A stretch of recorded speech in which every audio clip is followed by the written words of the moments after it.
구청장 하셔가지고 재산 다 털으시고. 후배라고 내 후배고 나가 많이 지지하고 돌아다녔거든. 그만두면 저 옆에 건물 다 날리고 파이고. 그 저기 올가미에 당했어. 돈 2천만 원 누가 들고 와가지고 슬며시 구한 거야.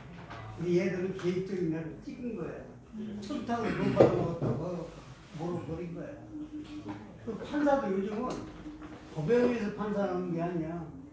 한나라당 옛날에 한나라. 아이 이 새끼 지겨야 돼. 우리나라에서 제일 먼저 없애야 될 게 5.18 가산점 걸리고 진짜 없애야 되는 게 그거야. 저 몇 명이 그 혜택을 받았는지 전수조사를 좀 해야 되는데. 안 돼. 그리고 발표를 안 하겠죠. 광주시가 통계를 가지고 있을 테고. 광주 시장도 마음대로 그거 내놓고 내놓는 순간에 그리고 이 심각한 게 이게 유공자 인정할 때 그 인후 보증으로 인정을 해요. 그러니까 이제 이웃집 또는 친구가 목격했다 이렇게 보증서 가지고서는 이게 해주는 거야. 그러니까 이게 거짓말로 된 애들이 너무 많아요. 거짓말로 돈 몇천만 원씩 주고받고. 양자 들어가는데 2천만 원. 예, 그거밖에 안 해요. 근데 올랐겠지 이제 안 하고 5천만 원 하겠지. 왜? 10% 가산점 받는 게 어딘데? 예. 판검사가 0.01점 가지고 왔다 갔다 하는 거. 엄청난 거죠. 10점 가산점이 붙는데. 동학 뭐라 그러냐 유족이라고 뭐 그것도 아니 그 피해자를 어떻게 찾는단 말이야. 그 인후 보증으로 하는 거예요. 또 여순 반람 사건도 마찬가지고 이 인후 보증 때문에 광주 사건 같은 경우에 심하게 된 사람들이 반항들 많이 있거든.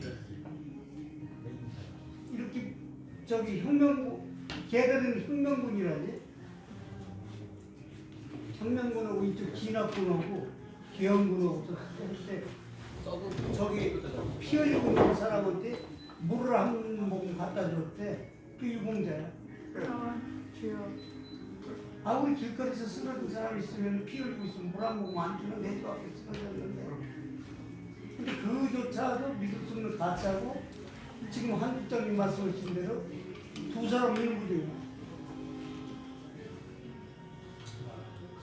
그래가지고 이게 왜 문제냐면은 그 전라도 사람들이 다 이제 공범이 되는 거예요. 그래서 다 범죄 집단에 되어버린 거야 이게 전라도 남북도 광주 사람들. 그게 위험한 거예요. 저기 쉽게 얘기하고 구의원, 시의원, 도의원, 구청장, 시장 이런 거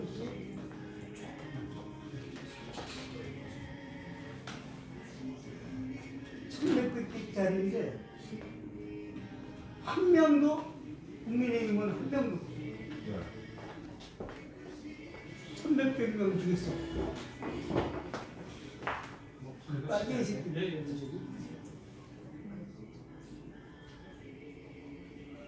정의라는 비례대표도 밀려있어. 초록동색들이.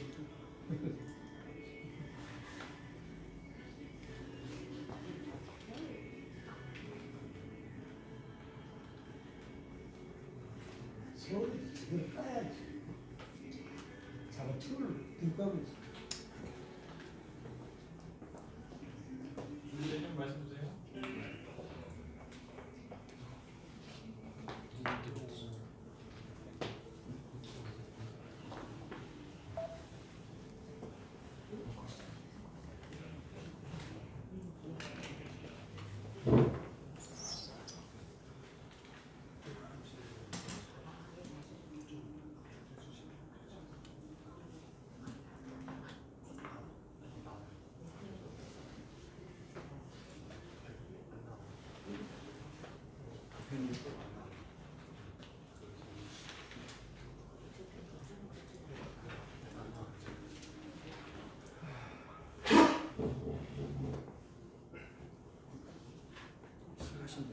예, 알겠습니다.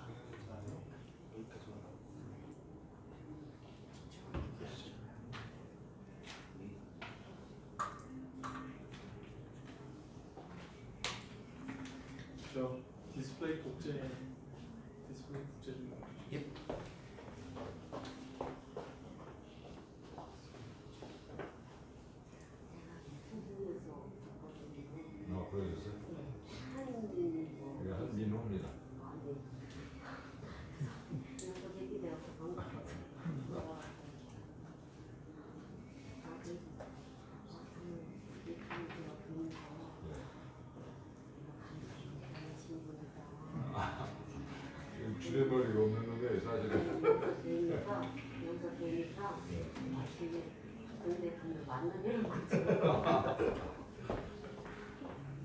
진짜 정말 주전머리가 없는 놈입니다. 제가 소갈머리도 랜댕이고. 그런 분이 필요합니다. 지금 돌아보고 있어요. 예, 알겠습니다. 예, 그 기다려주셔서 감사합니다. 인사드리겠습니다. 트루스포럼의 김국입니다.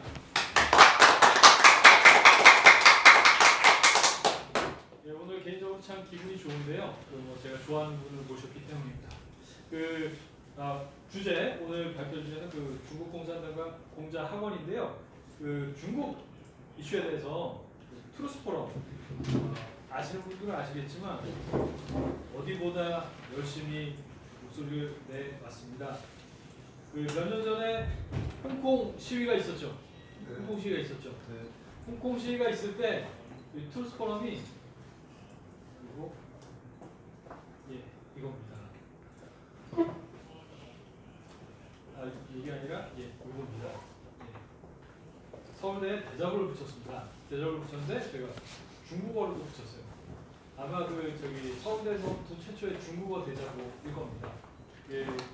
중국인 친구들에게 라는 대자보를 붙였는데 중국인 친구들에게 개인적으로는 사실 이제 중국인 친구들 많이 있거든요. 그리고 또 나름대로 그 중국의 미래에 대해서 이렇게 고민하는 친구들이 생각보다 많습니다. 그런 친구들이 이제 그들의 미래를 위해서 어떤 결정을 해야 되는지에 대해서 지금 시진핑의 중국은 중화사상과 공산주의, 마오이즘으로 회귀하는 그러한 정책들이 강화되는 것들이 너무 명약 관할하기 때문에 그런 정책들은 중국의 미래에도 도움이 되지 않는다. 권고하는 그런 내용의 글이었는데요. 저희가 이 대자보를 붙이고 중국인 친구들 서울대 안에 중국인 커뮤니티가 있습니다. 제 친구들도 그런 있고 한데 친구들이 얘기를 해주죠. 그런데 사실 난리가 났습니다. 난리가 나서 공식적으로 대응해야 되는 거 아니냐. 그 친구들이 사실은 이렇게 액션을 준비하다가 가만히 있는 게 좋겠다. 그래서 특별한 액션은 없었습니다. 그런데 그 다음날 오늘 그 화면은 준비하지 못했는데 그 다음날 어떤 중국인 친구가 영어로 저희 대자보 밑에 A4 용지 3장에 답장을 붙였어요. 답장을 붙였는데 그 내용을 보면은 사실 조금 안타깝습니다. 그 내용을 사실 좀 공개하고 이슈화시키려고 했었는데 내용은 뭐냐면은 내용은 이게 우산혁명 같은 거 중국에 유도하는 거 아니냐 너 뭐 이런 얘기였고 그리고 또 중국은 중국 나름의 발전 방식이 있다. 그러면서 중국인 친구들한테 이렇게 권하더라고요. 친구와 가깝게 지내고 적과는 더욱 가깝게 지내라. 이런 얘기로 글을 남겼습니다. 그래서 어떻게 보면 사실 이게 되게 무서운 게 중국인 친구들의 의식 가운데 그런 생각들이 있는 거예요. 그래서 제가 그 글도 조만간 다시 한번 좀 공개를 하려고 하는데요. 오늘 오신 한민호 대표님과 수요일이었죠? 네, 지난 수요일에 그 서울대 시진핑 자료실 회사야라 저희가 서울대에서 기자회견을 진행을 했습니다. 한민호 대표님께서 제안을 주셔가지고 사실 저희가 급하게 준비를 했어요. 이게 외부에 계신 분들이 학교 안에서 기자회견을 하거나 그러면 이게 또 문제가 될 수가 있거든요. 그래서 저희가 트루스포럼 이름으로 서울대 트루스포럼 이름으로 저희가 이렇게 집회를 준비하고 제가 공지도 하고 해서 저희가 행사를 진행을 했습니다. 그런데 한민호 대표님께서 등 떠밀지 않으셨으면 저희도 이렇게 하지 못했을 텐데 등 떠밀어 주셔서 감사합니다. 그래서 그날 저희 서울대 선배님들도 많이 오셨고 그리고 또 한민호 대표님께서도 역사교육학과 80학번 선배님이시고 하셔가지고 뜻있는 시간을 가졌습니다. 참고로 그래도 참 감사한 것이 중국 이슈에 대해서는 젊은 친구들 경계하는 그런 목소리가 생각보다 높습니다. 제가 한 대표님께 말씀드렸는데 제가 얼마 전에 글을 쓸 게 있어가지고 고등학교 한국사 교과서를 제가 다 봤거든요. 9쪽이 있습니다. 9개가 있는데 그걸 다 봤어요. 근데 이런 데서 문제가 정말로 많습니다. 정말로 많은데 그럼에도 불구하고 중국의 동북공정에 대해서 언급을 하더라고요. 대부분의 교과서. 그래서 이게 어떻게 보면은 그래도 이렇게 희망이 보이는 그런 그런 순간이었었는데요. 저희가 지난 수요일에는 서울대 지금 시진핑 자료실이 있습니다. 시진핑이 2014년도에 서울대에 왔어요. 그때 제가 거기 있었습니다. 제 친구들하고 같이. 그래서 되게 이렇게 역사적인 순간이라고 기억을 했는데, 그러면서 2015년도에 기증을 했어요. 책을. 그래서 서울대에 시진핑 자료실이 생겼습니다. 그런데 문제는 뭐냐면은 2014년, 2015년의 시진핑과 지금의 시진핑은 너무나 많이 다릅니다. 너무나 많이 다릅니다. 저 대한민국이 중국과 수교하고 여기까지 이렇게 온 거는 사실은 우리가 6.25 전쟁이라는 아픔도 있지만 그 아픔을 뛰어넘고 새로운 관계를 만들어 나가려고 했던 거잖아요. 그 중국의 건강한 발전을 끌어내려고 했던 건데, 지금 시진핑은 사실 중국 사람들을 속이고 세계를 속였습니다. 그런 상황에서 다른 나라 원수들, 다른 나라 대통령 저희 기념관 하나도 없어요. 근데 시진핑 자료실만 있다는 거는 이게 오늘 설명해 주겠지만 통일전선 전술 그리고 동북공정의 수단으로 사용되는 것이 너무나도 명백해진 상황에서 서울대가 이렇게 된 것은 역사적인 오명이 될 것이다. 시원하게 한 대표님께서 말씀해 주셨고 저도 비슷한 목소리를 냈습니다. 그리고 저희도 이제 대자보를 또 한 대표님께서 이렇게 등 떠밀어 주셔가지고 그 오랜만에 또 이렇게 한글과 중국어를 이렇게 딱 붙였는데요. 제가 말씀을 이렇게 길게 드리는 이유는 그 다음날 또 바로 이메일이 하나 왔어요. 이메일이 왔는데 아마 이렇게 이런 친구들은 제가 봤을 때 중국 대사관하고 연결된 친구들입니다. 연결된 친구들인데 A4 16장짜리 메시지가 왔습니다. 메시지가 왔는데 A4 16장짜리를 그 짧은 시간에 쓸 수 없거든요. 그러니까 이 친구가 짜집기한 글이거나 아니면 누군가가 준비해준 글이에요. 이 보면은 논지도 그렇고 맥락도 그렇고 약간 이렇게 흔들리고 날짜나 쓴 날짜나 이런 것들이 많이 흔들리는데, 근데 그 글 자체가 너무나 안타깝습니다. 자기는 조선족 유학생이라고 하면서 중국 학생 그 글을 잘 봤다. 근데 다분히 한국적 시각에서 썼다. 그러니까 나는 내 생각을 정리해 준다 이러면서 그 첨부 파일을 딱 해서 이렇게 보내왔어요. 근데 A4 16장짜리입니다. 한글로 되어 있어요? 한글. 한글인데 조선족 친구들이 중국인일까요? 한국인일까요? 중국인. 이게 참 안타까워요. 이게 90년대 말까지만 해도 2000년대 초까지만 해도 그 중국에 사는 조선족 사람들은 자기를 조선인이라고 인식을 했습니다. 중국 사람이 아니라. 그런데 동북공정이 근별로 시작이 됐거든요. 그러면서 동북공정이 20년, 30년 이렇게 자리를 잡고 나서 지금 조선족, 한국 사람으로서의 정체성은 거의 와해되다시피 했습니다. 그러니까 보내온 글 제가 조만간 공개를 해드릴 텐데요. 참담합니다. 한국인에 대한 어떤 이렇게 약간 사실 저주스러운 한국은 어떻게 해도 안 된다 뭐 이런 내용들이 있고, 그 저기 명나라 망할 때 그 저기 청으로 갈아탔어야 되는데 지금 역사적인 실수를 하고 있다 뭐 이런 얘기 나오고 있고, 그래서 그거를 다시 대작으로 정리해가지고 붙이고 싶은데 양이 너무 많아가지고 이걸 어떻게 할까 지금 고민을 하고 있는데요. 제가 서론이 상당히 길었지만 오늘 주제와 직결된 주제이기 때문에 조금 자세히 말씀을 드렸습니다. 중국 공산당 통일전선 전술 시진핑이 집권하고 나서 어느 때보다 적극적으로 통일전선 전술 이용하고 있습니다. 통일전선 전술이 뭔지 혹시 아시나요? 네. 아시나요? 아시는 분들 계시겠지만 모르는 분들을 위해서 제가 간단하게 설명드리면은 이거는 레닌이 주창한 겁니다.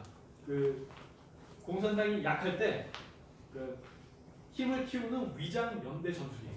그래서 공동의 적을 만들어서 공동의 전선, 싸움의 대선을 만듭니다. 아름다워 보이는. 예를 들어서 민족해방. 이러면은 민족해방 운동을 빙자해가지고 사람들을 막 모읍니다. 그럼 공산당이 아닌 사람들도 막 모여요. 그런데 공산당이 주도해서 그 운동을 하는 거예요. 그리고 결국에는 공산주의 운동을 해버리는 겁니다. 이런 식으로 해서 그 적을 제거하고 그 다음에는 함께 협력했던 사람들까지 제거하는 게 그들의 전략이에요. 통일전선 전술인데 이 통일전선 전술을 시진핑이 어느 때보다 적극적으로 했고 2017년에는 이 통일전선 전술은 공산당의 목적을 달성하게 하는 마법의 무기다. 이렇게까지 공개적으로 얘기했습니다. 통일전선 전술의 거점으로 이용되는 것이 공자 사거리입니다. 한민호 대표님께서 문재인 정권에 고초를 많이 당하시고 파면까지 당하셨는데 나오셔서 이 문제의 위험성에 대해서 목소리를 내기 시작하셨습니다. 그리고 저희가 그 공작원 실차리기 운동본부 시작하시기 전에 그 전에 저희가 트루스포럼에서 한번 모셨거든요. 그때 이렇게 탄핵 사태에 대한 인식이나 중국의 위험성이나 이런 것에 대해서 그때 강연에서도 말씀을 해주셨는데요. 저는 이제 한민호 대표님께서 그 공작원 실차리기 운동본부를 통해서 이 중국의 위험성에 대해서 알리는 그런 이제 체계적인 활동을 시작하신 것에 대해서 깊은 감사의 마음을 가지고 있습니다. 서론이 많이 길었습니다. 오늘의 연사 강사 한민호 대표님 모시겠습니다. 큰 박수 부탁드립니다.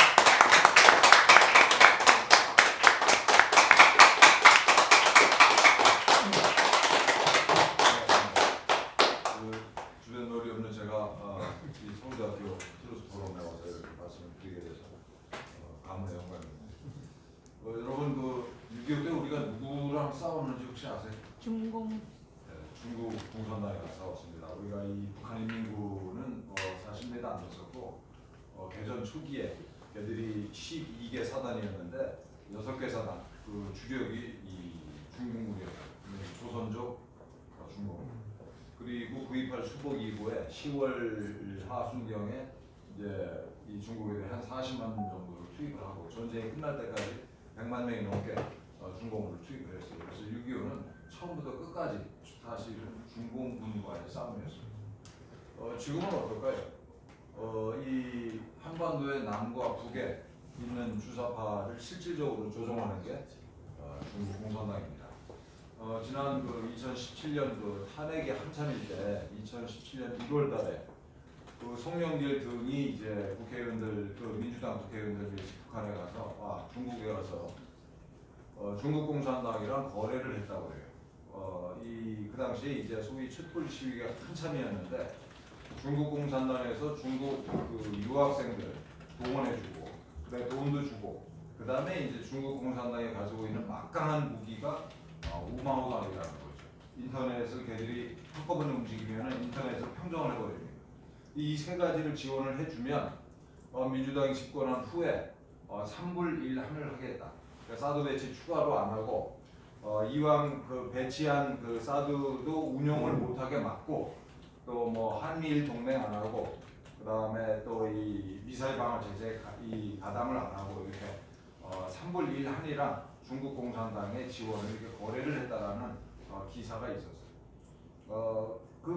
이 문재인 정권 5년 내내 문재인이가 얼마나 중국 공산당한테 솔솔겼는지 기억나세요? 2017년 이제 이 5월달에 대통령이 됐는데 12월달에 이제 그 북경을 국빈 방문을 합니다.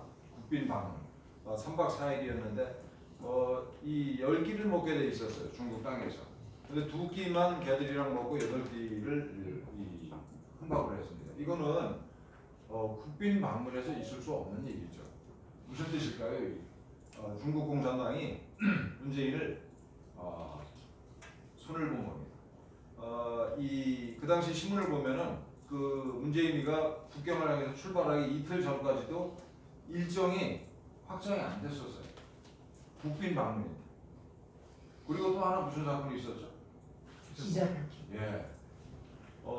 우리는 기자 한 사람이 맞은 걸로 알고 있는데 그 사람은 많이 맞은 경우고 실제로는 기자 여러 명 플러스 그 당시 청와대 직원들이 의도 맞았어요. 이거는 절대 우연이 아닙니다. 이 세 가지를 종합해 보면 그때 국빈 방문은 뭐였을까요? 중국 공산당이 시진핑 문재인을 불러다가 손을 본 거죠. 나무지 봐봐. 이겁니다. 그래서 17세기에 우리 경자호란데 남한산성 밑에서 우리 인조가 삼배 구고두레라고 고자가 이 두드릴 고자예요. 한 번 절을 할 때마다 3번씩 이마를 머리에 찢는 겁니다. 그래서 이 삼배하고 구고두 이런 치욕적인 항복식을 했는데 2017년 12월 달에 문재인이가 가서 제2의 선전도의 묘를 갖고 온 거죠.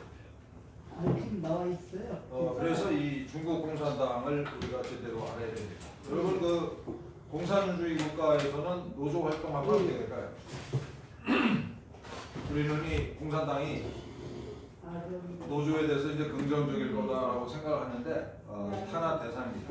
여기서 주목할 거는 공산당 당원이 한 1억 명 가량 돼요. 이 9,500만인데 공산당원만 그럭저럭 잘 살고 나머지 13억의 인구는 정말 비참하게 사는 나라가 착취당하고 억압당하는 그런 나라가 중국입니다. 그래서 그러다 보니까 이 자생적인 노동운동이 발생할 수밖에 없어요. 특히 이제 젊은이들, 양심적인 젊은이들 중심으로 해가지고 자생적 노동운동이 일어났는데 철저하게 탄압을 받고 있죠. 물론 이제 공식적인 노동조합, 그 어용 노동조합이 있습니다. 공회라는 게. 그런데 이거는 이 노동운동을 탄압하고 이 노동운동과 관련된 정보를 염탐해서 당국에 신고하고 그런 역할을 이루어져요. 그리고 마르크스주의를 공부한다. 탄압 대상입니다. 이 중국 공산당의 손바닥을 벗어나는 것은 모택동 사상을 공부하면 어떻게 될까요? 굉장히 위험합니다. 끌려가서 소식이 끊어질 수가 있어요. 이 중국 공산당의 손바닥을 조금이라도 벗어나면 설령 모택동 사상을 공부하는 모임이라 할지라도 탄압 대상이다. 종교는 물론 탄압 대상입니다. 그 유독 이 기독교가 이제 특히 탄압을 많이 받고 있죠. 십자가 전부 다 철거되고 최근에 있었던 일입니다. 2019년도에 교회 전부 다 파괴되고 삼자교회만 이제 그 허용을 하죠. 중국 공산당 손바닥 위에 있는 교회입니다. 삼자교회에 대해서 좀 이따 다시 말씀드릴게요. 이게 왜냐하면 기독교인들이 한 1억 명가량 되는데 공산당 당원 숫자랑 비슷하죠. 이게 언제 천안문 광장에 모일지 모르기 때문에 철저하게 탄압을 하는 거죠. 십자가 부수고 성경 몰수하고 그리고 이 미성년자들 이 19세 미만 이 미성년자들은 교회에 못 간다라는 방침을 가지고 주일학교 청소년 캠프 전부 다 금지되고 있고 몰래 이 가정교회를 하다 걸리면은 무려 어떤 분은 2018년도에 걸린 분인데 이 형을 아마 9년인가를 살았습니다. 이 선고를 받았어요. 살벌하죠. 교회 내에 이제 예술아치 성모 마리아상 같은 거 전부 다 걸쳐놓고 시진핑 사진 걸라고 하고 예배하기 전에 이 삼자교회에서 이렇다는 얘기입니다. 이 가정교회는 걸리면 징역받는 거예요. 삼자교회에서도 그리고 이제 심지어는 성경마저 왜곡을 하죠. 예수가 원래는 성경에는 이 죄를 안 지은 놈이 있으면은 이 여인을 돌로 쳐라 그래가지고 다 거기 모였던 군중들이 흩어진 다음에 예수님도 앞으로 그러지 마라 태우고 이제 그 여인을 보냈는데 중국에서는 이 군중을 해산시킨 다음에 예수님이 직접 그 여인을 죽였다라는 식으로 가르쳐요. 왜냐하면 아무리 그 약점이 있는 정권이라 하더라도 불법 행위에 대해서는 철저하게 단속을 해야 된다라는 얘기를 하기 위해서 이런 식으로 이 성경을 왜곡해서 가르치는 거죠. 온라인 공간에서도 기독교 흔적을 전부 다 없앱니다. 성경 앱이랄지 기독교 위챗 계정 같은 거 전부 다 없애고 온라인에서는 성경 저희도 구매할 수 없다고 이렇게 만들고 삼자회라는 거는 49년에 아까 통일전선 말씀하셨는데 통일전선은 이제 이 최종적인 그러니까 완전 걔들 입장에서 완전한 사회주의 국가를 건설하기까지 이 가야 될 길이 멀어요. 제거해야 될 계급이 많습니다. 그러니까 이 49년 직전에는 국민당 정권이 주적이고 일단 이제 공산사회를 건설한 다음에는 아직 부르주아들이 있을 거 아니에요. 이렇게 자본주의 사회에 물든 사람들이 있어요. 그 사람들을 이제 적으로 돌려서 제거하고 이런 식으로 중요한 적보다 차례차례로 한꺼번에 이게 전부 다 제거 대상을 쭉 리스트업을 해가지고 한꺼번에 전부 다 적으로 삼는 게 아니라 이 하나씩 주적을 하나씩 서서히 없애가는 게 통일전선 공작이라는 거예요. 그래서 이제 이 49년에 그 중화인민공화국을 건설했지만 기독교인들한테 한꺼번에 앞으로 예수 믿으면 안 된다라고 할 수가 없잖아요. 정권 수립 막 이제 수립해가지고 정권이 취약한 상태이기 때문에 기독교인들을 어떤 식으로는 끌어안아야 되겠다라는 게 통일전선 공작이에요. 그리고 국민당 잔당만 주적으로 하고 나머지들이랑은 연합전선을 구성해요. 통일전선을 영어로 유나이티드 프론트, 연합전선. 그래서 이게 이 통일전선이 공산당만 써야 하는 그런 전술은 아니죠. 모름지기 정치를 하는 모든 세력은 통일전선을 해야 되는 거예요. 그 우리 우파들 같은 경우에 생각이 다 뭐 각종 이슈로 다 갈라져 있어요. 예를 들면 심지어는 트럼프를 지지하냐, 바이든을 지지하냐 이렇게 갈라져 있기도 하고, 또 부정선거를 인정하냐 부인하냐 이것도 있고, 또 뭐가 있을까요? 어쨌든 여러 가지 이슈로 우리가 갈라져 있는데 우리도 이 통일전선이라는 걸 배워야 되는 거죠. 정말 중요한 거죠. 통일전선이. 정치를 하고 운동을 하려면 모든 세력은 모름지기 통일전선을 할 줄 알아야 되는 거예요. 그래서 기타 여러 이슈에서 의견이 다르더라도 공통 부셔야 될 적이 있으면 그 적을 깨기 위해서 힘을 모으는 이런 전술이 이제 통일전선 전술인데, 그래서 기독교를 당분간은 끌어안고 있겠다 라고 판단을 할 수밖에 없었어요. 중국 공산 기독교뿐만 아니라 모든 종교를. 왜냐하면 이 당시에 1949년에 이 기독교 등을 종교를 탄압하기 시작하면은 정권이 흔들리고 정권을 뺏길 수가 있잖아요. 너무 지당한 판단이에요. 그래서 이제 기독교를 끌어안되 이 기독교랑 우리 중국 내에 있는 기독교랑 서양 이 세계랑은 차단시키겠다. 이게 이제 삼자교회입니다. 그래서 삼자의 내용이 자치, 그러니까 서양 기독교와 관계없이 중국 기독교가 자치를 하겠다. 자양, 서양으로부터 원조도 안 받겠다. 돈이 들어오면 거기에 끄나풀이 뭐 이게 줄줄이 딸려오니까. 그 다음에 전도도 우리끼리 하겠다. 서양 선교사 오지 마라. 이게 삼자교회예요. 그러니까 다시 말씀드리지만 기독교를 끌어안기 위해서, 정권 안정을 위해서 이 기독교를 대상으로 통일전선거 공작을 펼치는데, 이 중국의 기독교가 서양과 연결되는 그 끈을 모조리 잘라버린 거, 그게 이제 삼자교회인 거죠. 그래서 삼자교회가 이제 1949년부터 해가지고 최근까지 쭉 왔는데, 최근에 시진핑이 하는 짓이 시진핑이 간이 봤어요. 그래서 이제는 삼자교회도 필요 없다. 라는 게 지금 이제 이 시진핑의 입장입니다. 그러니까 이 정권을 만들고 나서는 70년이 흐르는 동안에 정권의 기반이 단단히 다져졌어. 이제 삼자교회도 밟아버릴 거야. 이게 이제 시진핑의 입장입니다. 굉장히 살만한 거죠. 그래서 저는 뭐 이따가 얘기할 다시 기회가 있을지 모르겠습니다만, 시진핑은 굉장히 지금 뭐라고 해야 되나요? 굉장히 공격적이고 폐쇄적이고 국수주의적이고 소위 국수주의 희소봉에 물들어 있어요. 얘네들이 굉장히 위험하고, 이거는 어떤 상태냐면은 전쟁하기 직전 상태입니다. 그래서 저는 굉장히 국제 정세를 중국을 굉장히 위험하게 보고 있죠. 그래서 삼자교회마저도 전부 다 문을 닫게 만들고 있다. 시진핑이 요즘에.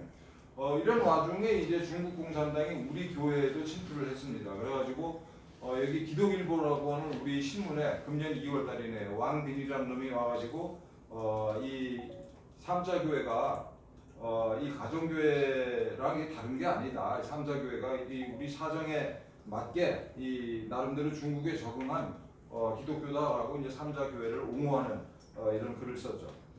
우리 교회까지 중국 공산당이 이렇게 들어와 있다라는 사실을 말씀을 드리려고 이걸 인용을 했습니다. 불교 역시 뭐 대대적인 탄압을 받고 있어요.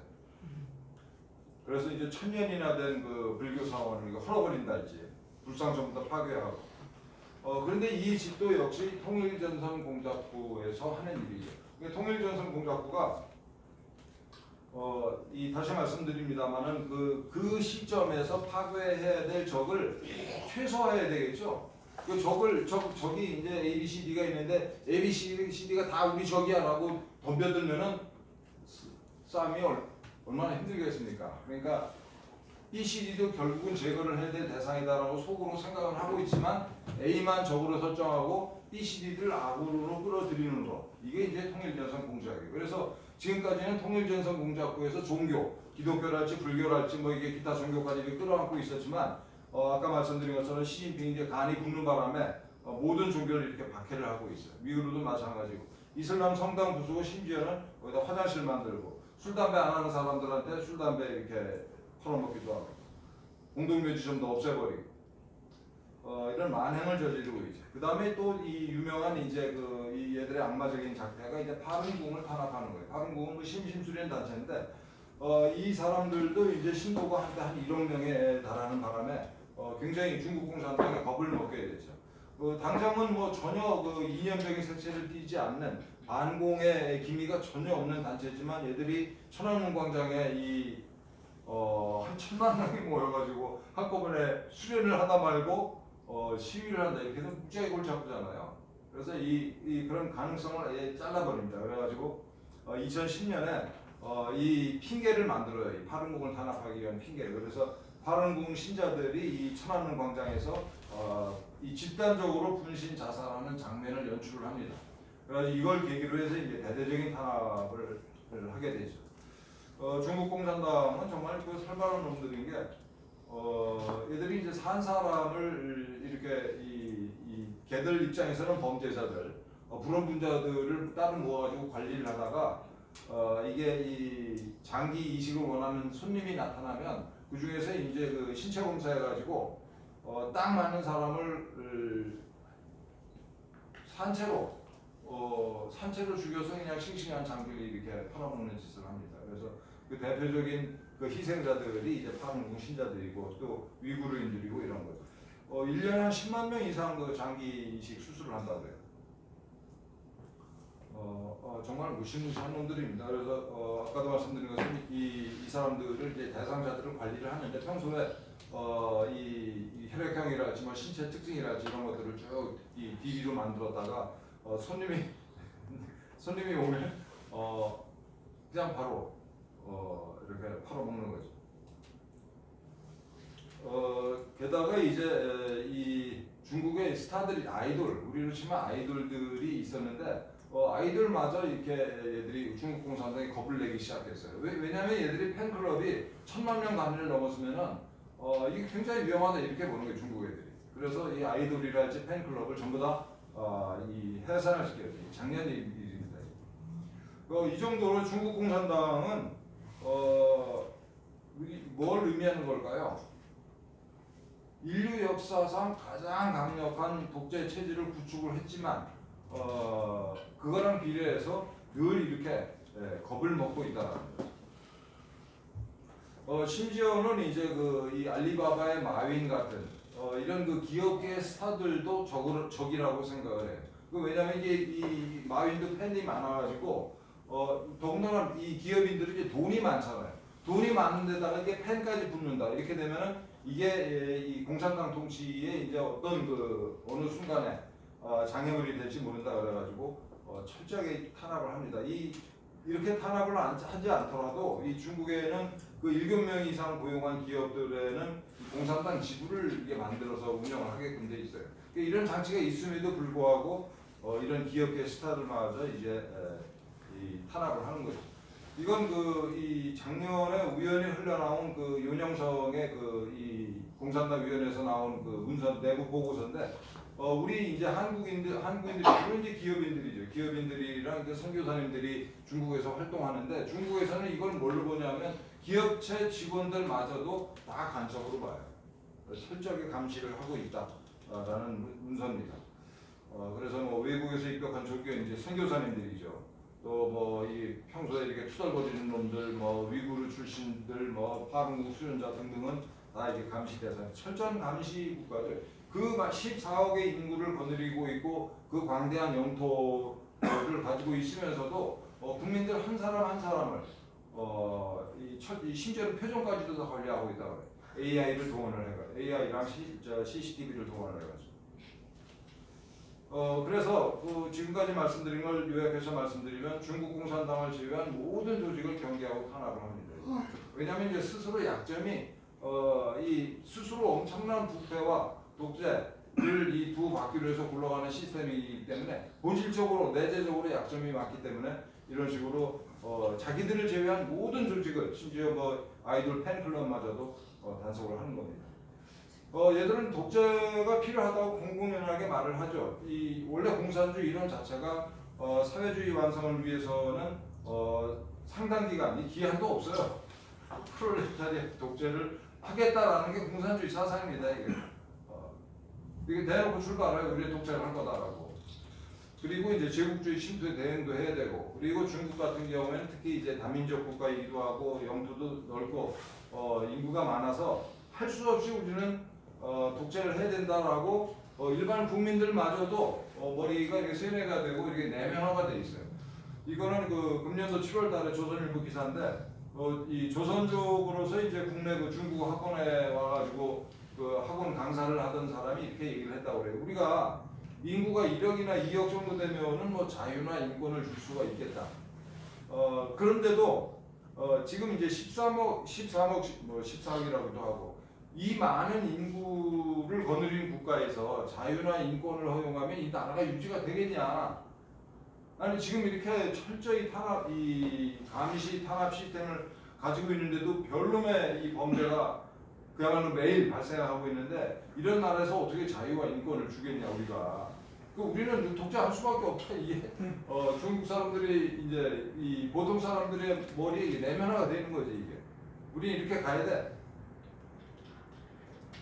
이렇게 하다 보니까 어느 누구도 이 감시하고 견제하는 세력이 없는 이런 독재 체제는 당연히 엄청 써볼 수밖에 없죠. 철저하게 써볼. 이 저 말단부터 최상층부까지 시진핑까지 전부 다 써본 문드러진 집단입니다. 그래서 특히 이제 이 부패한 공산당의 핵심은 그 중에서도 이제 공산당 간부들의 이 대를 이어서 그 요직을 차지하고 있는 이제 태자당이라고 하는 집단입니다.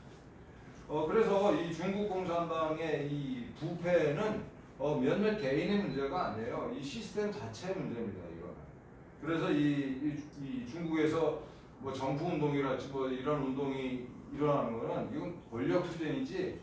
이 부패를 아무도 어쩔 수가 없습니다. 좀 이따 보시겠습니다만 처음부터 끝까지 전부 다 이 부패 사소를 엮여 있는 집단이 중국 공산당. 심지어는 이제 이따 보시겠습니다만 인민해방군 역시 그렇고. 다시 말씀드립니다만은 이 중국 공산당의 부패 문제는 체제 자체의 속성으로 인한 당연한 결과지 몇몇 개인의 심성의 문제랄지 뭐 이런 문제가 아니다라는 걸 강조를 하고 싶습니다. 이거는 이제 다렌시의 그 공안국장이 한번 걸렸는데 얘는 그 전임 공안국장한테 뇌물을 걸린 혐의 때문에 얘가 문제가 됐어요. 그런데 그 전임 공안국장은 다렌의 그 대련이죠. 말단 경찰관으로 시작해서 대련시의 공안국장, 그 다음에 더 승진해서 윤영성의 공안청 부청장을 거쳐서 장수성 정법위 서기에까지 오른 인물이에요. 그리고 얘는 순리준이라고 하는 이 중국 전체를 통제하는 공안부 부장한테 상납을 했고, 이 순리준은 몽제주라고 하는 이 장쩌민의 측근 중에 측근이었다. 이건 뭘 의미하냐면은 저 말단 경찰관부터 시작해서 장쩌민까지 이게 부패고리로 연결이 되어 있다는 뜻이에요. 여기 등장하는 인물들이 이렇게 승승장구할 때 뭘로 승승장구했겠습니까? 뇌물이죠, 뇌물. 그러면 얘들이 이렇게 뇌물을 거두고 승승장구해 나가는 과정에서 그 주변 사람들, 또 상사들, 부하들이 몰랐을까요? 다 알았죠. 다 알았지만 다 한통 속이기 때문에 그 중에서 특히 열심히 하는 놈들이 이렇게 승진을 하는 거죠. 이거 이 얼핏 보면 별거 아닌 것 같은 기사인데 굉장히 중요한 기사입니다. 뿐만 아니라 이 양홍성 공안청장 얘기만 내놓으면 전부 다 부패로 이게 수청이 되는데, 이때 그 20년 동안 이 윤영성을 거쳐간 고위직들이 고시라이, 수청됐지만 충칭시 서기, 고시라이가 그 시진핑의 강력한 라이벌이었죠. 또 리커창, 며칠 전에 수청된 중국 공산당의 최고위층까지 전부 다 이런 식으로 뇌물로 연결이 돼 있다라는 겁니다. 그래서 구체적으로는 이게 누구라는 게 전부 다 이제 금괴인데, 이렇게 돈을 모은 놈이 도대체 얼마나 높은 놈이냐? 봤더니 별거 아니에요. 하이난성의 하이커우 시의 그 당위원회에서 우리로 치면 제주시 시장 정도밖에 안 되는 거예요. 근데 얘가 이렇게 많은 돈을 긁어 모았던 거예요. 얘가 이렇게 돈을 모을 때까지 거듭 말씀드립니다만 상하 좌우가 다 알고 있었어요. 재수 없이 권력 투쟁에서 진 거죠. 또 어떤 놈은 이런 놈이 있어요. 마오타이만 2,900평이고 집을 뇌물을 하도 많이 받아가지고 그 집을 3채를 빌려서 뇌물을 보관해. 얘는 얼마나 높은 놈인가 봤더니 별것도 아니에요. 우리로 치면 뭐 전매청 차장 정도 하는. 벤틀리 등 슈퍼카만 100대 모은 놈도 있어요. 얘는 얼마나 높은 놈이냐 보니까 하얼빈 시의 전력국 부국장이죠.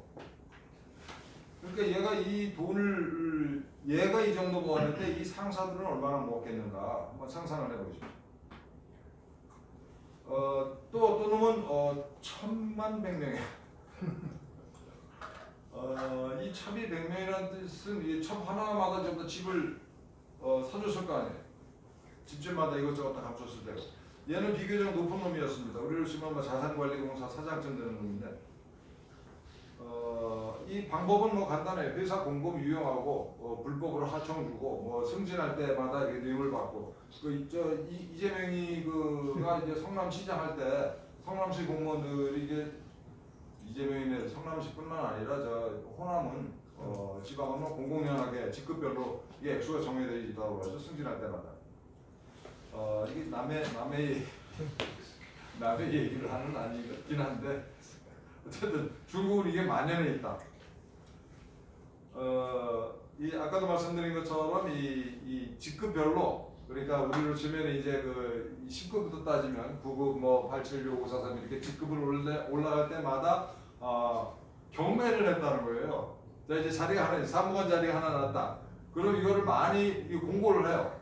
이거 많이 주는 놈한테 이 자리를 주겠다. 이 뇌물을 주고 여기 이 사무관 자리를 차지한 놈은 본전을 차지해야 될 거 아니에요. 옆에 놈들이 시비를 걸지 못하는 이유가 뭘까요? 똑같은 짓을 하기 때문에. 중국 공산당이 이런 집단입니다. 그래서 풀뿌리부터 저 최상층까지 철저히 써보는 놈들이다. 그래서 중국 최고위층 시진핑을 비롯해서 뭐 리커창이같이 무슨 뭐 이런 이 중국 공산당 정치국 상임위원들 전부 다 중국 최고의 부자들이죠. 링지화 이 굉장히 유명한 놈인데 후진타오 수석의 비서실장 하던 놈이에요. 이 전 주석의 비서실장. 트럭 6대 분량 뇌물을 차요. 통일전선부장 이거 무지하게 높은 자리입니다. 뭐 이런 식이에요. 이게 중국 공산당이라고 하는 이 조직이 이렇게 썩어 문드러진 집단이죠. 안 썩은 놈이 없죠. 우리한테 고마운 거는 이제 이 중국 공산당 군, 인민해방군마저도 이렇게 정말 고맙게도 많이 썩어 있다. 비행기도 이렇게 뜯어가지고 이제 털어먹고, 전차, 장갑차도 뜯어서 털어먹고, 또 이게 총 같은 것도 몰래 빼돌리고, 기름 전부 다 빼돌리고, 얼마나 고맙습니까? 심지어는 그 항공모함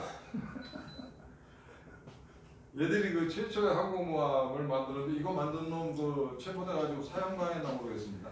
근데 이거 책임자가 여기 보니까 이제 순보라고 하는 전 사장인데 얘가 이제 부패와 권력남용 얘가 이렇게 할 수밖에 없지 않았겠어요? 이 상사들이 이 항공모함이라고 하는 거대한 많은 돈을 만지는 거대한 북착 사업을 맡은 놈한테 너 이 새끼야 그거 맡았는데 왜 안 가져가라고 그러니까 얘는 이렇게 할 수밖에 없어요. 이게 이제 이 중공군마저도 이런 식으로 돌아가는 거죠. 그래서 이 중국에 대해서 서방에서는 뭐라고 보냐면은 굉장히 얘들이 약체다. 약체인데 위험해라고 평가를 해요. 이게 서방에서. 그건 무슨 뜻이냐면은 이제 거인증 걸린 약간 전응한데 얘가 폭탄을 가지고 있어요. 이게 중국이에요. 그리고 이 중국 공산당의 부패에 이제 한 가운데 태자당이다라는 게 있어요. 그래서 얘네들은 공공 영역에 임하를 해요. 진운인가 하는 이 중국 공산당 원로가 공개적으로 한 말입니다. 중국은 우리가 목숨을 걸고 혁명을 해서 세운 나라다. 그래서 이 중국은 우리 자식들이 다스려야 돼. 라고 공개적으로 말을 했어요. 그래서 이 중국에서는 이 백만장자는 다 이 태자당입니다. 이 태자당이 모든 이 돈을 벌 수 있는 기회를 다 독점하고 태자당의 악령들은 뭐냐? 태자당의 에이전트죠. 끈앞을들. 대표적으로 마윈 같은 사람들이 이제 태자당의 끈앞들. 지들끼리 이제 결혼하고. 그래서 뭐 참 웃기는 나라가 이게 얘들은 뭐 전력방, 석유방 이런 게 있어요. 그러니까 전력은 이게 리펑 집안에 전 이제 총리 지낸 놈인데 리펑 집안에서 다 해먹는 거예요. 그러니까 석유방은 또 이게 해먹는 집안이 있고 또 이게 보석은 보석 해먹는 집안이 있고 뭐 이런 나라. 그러니까 우리한테는 시진핑이 이걸 더욱더 강화하겠다는 거니까 그 바깥에서 이제 그 월가에서 투자 자금이 들어오면 어떻게 될까요? 이걸 관리하는 이 태자당 멤버들이 있는 거죠. 그래서 중국에서 돈을 벌었다. 무슨 뜻일까요? 중국 공산당과의 커넥션을 가지고 있다는 뜻이에요. 중국에서는 중국 공산당이 하루아침에 엄청난 부자도 만들어내고 또 엄청난 부자를 하루아침에 행방불명도 시키고 그런 나라입니다. 중국은. 중국에서 돈을 벌었다. 중국에서 돈을 벌면 이제 가지고 나오지 못한다라는 게 통설인데 한 4천억을 가지고 나온 사람이지 누구인지 혹시 기억나세요? 한센 회장. 네, 한센 회장님이 여시잖아요. 4천억이 넘는 돈을 가지고 나와서 그거를 이제 홍석현 회장, 그 중앙일보 홍석현 회장한테 줘가지고 여시제라고 하는 단체를 만들었어요. 공교롭게도 여시 구진이라고 하는 그 출처는 이게 중국 고전 중에 어디 하나인데 이게 시대와 함께 나아간다라는 뜻인데 시진핑이 굉장히 좋아하는 그 당시에 시진핑이 즐겨 썼던 그 표현입니다. 여시 구진이라는 말이. 무슨 뜻일까요 이게? 한번 생각을 해보시기 바랍니다. 무시무시한 거죠. 중국 공산당은 다른 나라를 상대로 이렇게 공작을 할 때 가끔 이렇게 쓰리 쿠션도 쳐요. 이 클린턴 이 대통령이 이제 그 대통령 선거에 출마했을 때 그 인도네시아의 재벌이 이제 그 정치 자금을 선거 자금을 내가지고 문제가 된 적이 있었는데 중국 공산당이 걔를 통해서 돈을 준 거라는 게 나중에 밝혀졌어요. 무시무시한 나라인데.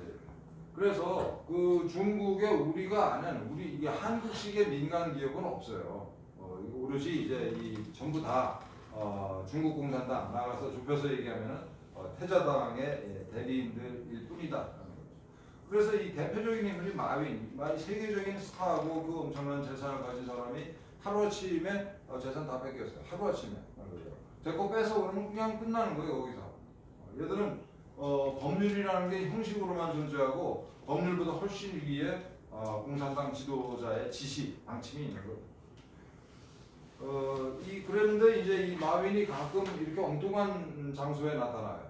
이거는 이제 그 농장 시찰을 하는 장면인데 IT 기업을 이끌던 사람이 농장에 나타나가지고 이렇게 이 마윈을 가끔 보여주는 이유는 중국 공산당이 마윈을 안 죽였다라는 걸 보여주기 위해서 이렇게 쇼를 하는 겁니다.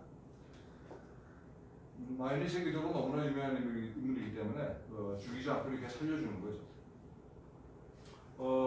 이 사건 이후에 이제 텐산티를 비롯해서 그 빅테크 총수들이 전부 다 헌금도 바치고 충성도 다짐하고 중국에서 부자의 생명은 그야말로 뭐 하루살이에요. 이거를 어떻게 볼 수 있을까?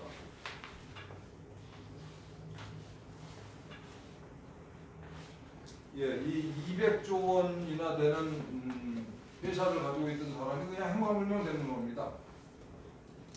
이게 공산당 내에서 권력 투쟁을 해가지고 지는 쪽에 있던 사람들은 이렇게 그냥 행방불명 되거나 또 이렇게 뭐 멀쩡하던 사람이 18년 병이라고 하고 또 이렇게 관광 갔다가 이제 실족사 하기도 하고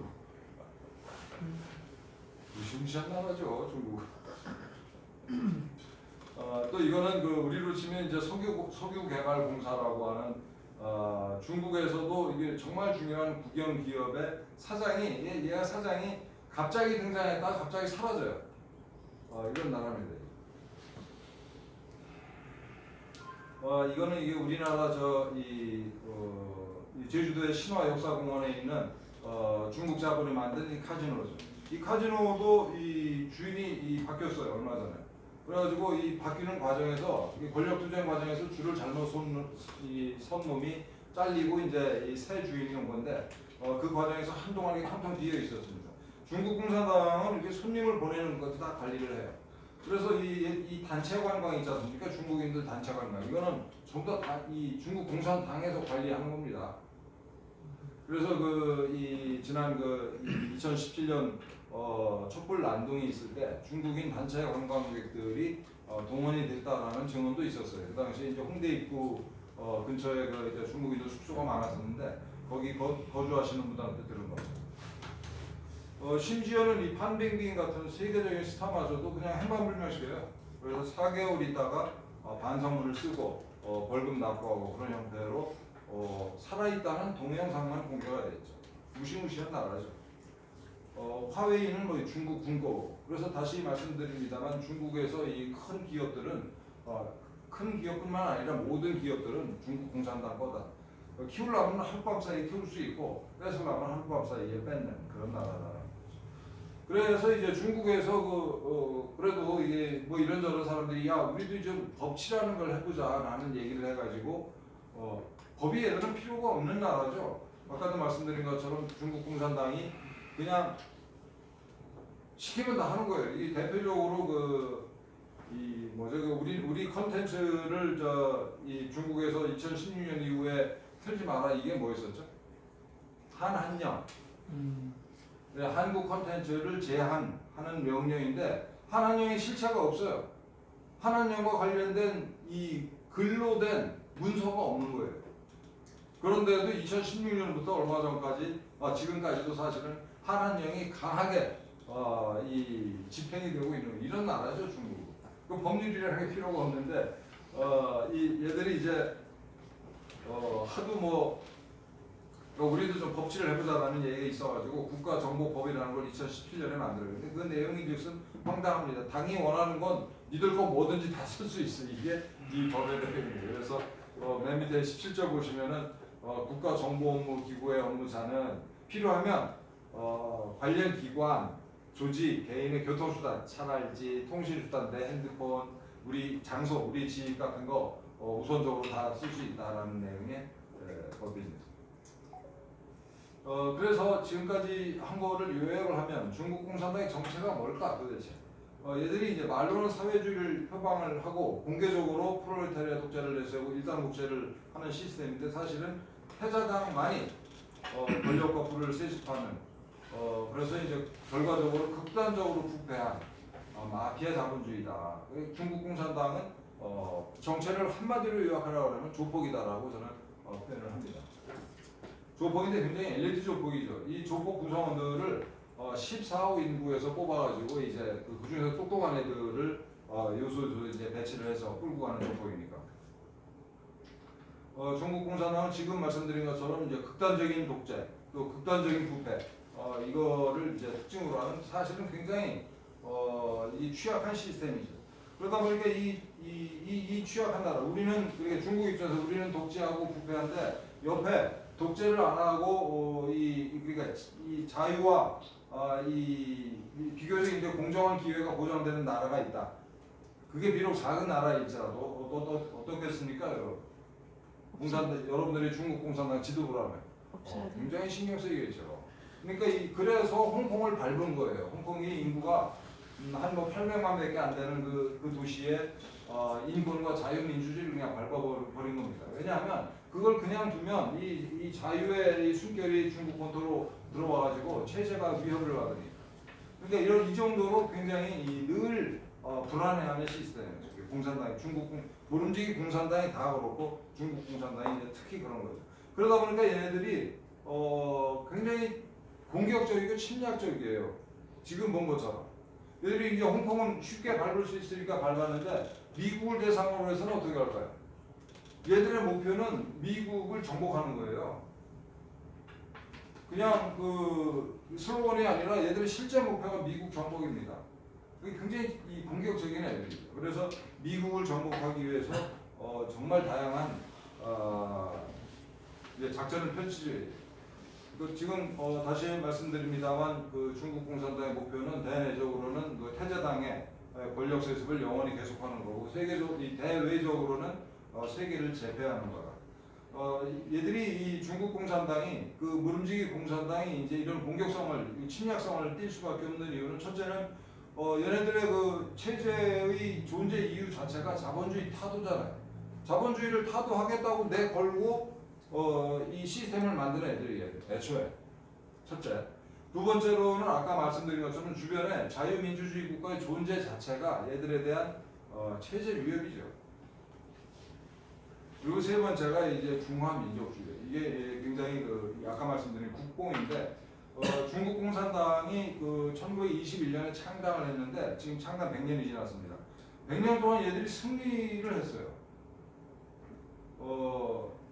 국민당군이랑 싸워가지고 중국 대륙을 차지했잖아요. 그러면서 일본군도 내쫓고 그리고 6.25 때는 세계 최강 미국이랑 대등한 싸움을 벌였고 그 다음에 소련은 무너졌지만 중국은 이제 세계 최강의 거의 유일한 공산주의 종주국이 됐고 그리고 경제도 엄청 성장해가지고 미국과 더불어서 G2가 됐어요. 그 서구 여러 나라를 이 자기네들의 시장을 무기로 해서 또 값싼 상품을 무기로 해서 주물럭거릴 수 있다라고 지난 10년 이상 얘들이 생각을 하고 있는 거죠. 그래서 이게 100년 동안 여러분들 이게 굉장히 중요한 건데 100년 동안 승승장구하면 마취가 돼요. 사고가. 누가 우리를 막으랴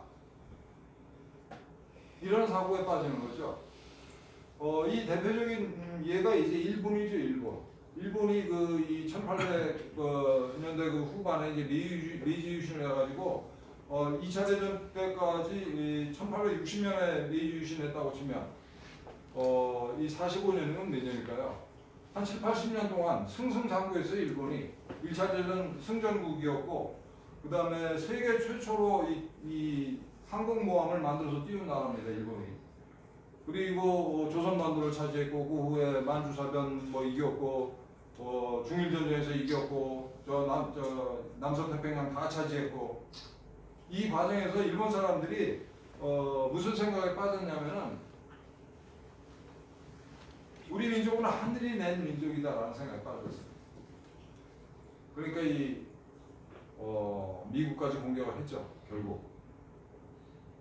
이렇게 무서운 거예요. 이게 70년 동안 또 이게 중국 같은 경우에는 100년 동안이나 이 좌절을 겪어보지 제대로 된 좌절을 겪어보지 않았기 때문에 얘들의 공격성이라는 게 아까 우리 대표님 말씀하신 것처럼 특히 이제 중국의 젊은이들 어릴 때부터 세뇌가 돼가지고 굉장히 좀 위험한 상태죠. 중국 공산당은 진짜 시한폭탄이다. 얘들은 이제 민주화가 불가능하지. 민주화하면은 이제 첫째는 공산당이 무너지고 두 번째는 이제 중국이란 나라가 무너지죠. 중국이란 나라 자체가 이제 이제 티베트랄지 위구르 문제랄지 같은 소수민족 문제가 워낙 심각해가지고 민주화가 불가능합니다. 그렇기 때문에 공산당과의 이 평화 공조는 망상해요. 이 중국 공산당과뿐만 아니라 오로지 공산당과는 공존할 수 없다. 이게 불가능합니다. 왜 그렇다고 생각하세요? 공산당이 우리는 가만히 있는데 공산당이 우리의 존재를 못 견뎌해요. 한반도만 놓고 보면 우리는 공존하고 싶죠. 지금까지 수십 년 동안 우리가 공존하려고 애를 써왔잖아요. 근데 북한은 어땠습니까? 한 번도 우리를 적화하겠다는 그 목표를 포기한 적이 없어요. 왜냐하면 우리의 존재 자체가 대한민국이라고 하는 번영하는 자유민주국가의 존재 자체가 이 김일성 공산 왕조한테는 최대의 핵폭탄도 더 무서운 위협이기 때문에 평화 공존을 얘기하는 놈들은 그래서 둘 중에 하나는 굉장히 멍청한 놈이거나 그보다 큰 가능성으로 간첩인 거죠. 그래서 이 지금까지 평화 공존을 추구해온 이 역대 정권들, 예를 들면 김대중 정권이랄지 노무현 정권이랄지 또 이게 문재인 정권, 저는 그 배후에 다 간첩들이 있었다 이렇게 보고 있어요. 그 당사자들이 다 간첩이었던 거야. 이건 진짜 평화 공존은 불가능합니다. 우리 여기 젊은이들이 몇 분 계신데 평화 공존은 정말 개소리예요. 이렇기 때문에 이런 애들이 그럼 세계 정세를 어떻게 인식하고 있을까? 이 미국이랑 전쟁할 수밖에 없다 이런 생각을 하고 있고 지금 전쟁 중이다라고 생각을 하고 있어요. 중국은. 미국도 실은 이렇게 생각하고 있습니다. 미국이 중국에 대해서 한때 오해를 했다가 중국의 정체를 깨달았어요. 몇 년 전부터. 그래서 중국 애들이 지금 우리가 이게 쟤들 상대로 전쟁하고 있는 중이야라고 각종 공작을 펼치고 있다는 거를 미국이 깨달았어요. 저 새끼들이 전쟁하고 있구나. 우리도 응전해야지 이런 상태입니다. 이 모택동의 말이죠. 담담 다타담담. 이게 우리가 유리하면 공격하고 불리하면 대화하면서 위기를 넘기자. 이게 이제 모택동의 얘기입니다. 이게 모택동의 얘기일 뿐만 아니라 싸움의 기본이죠. 네.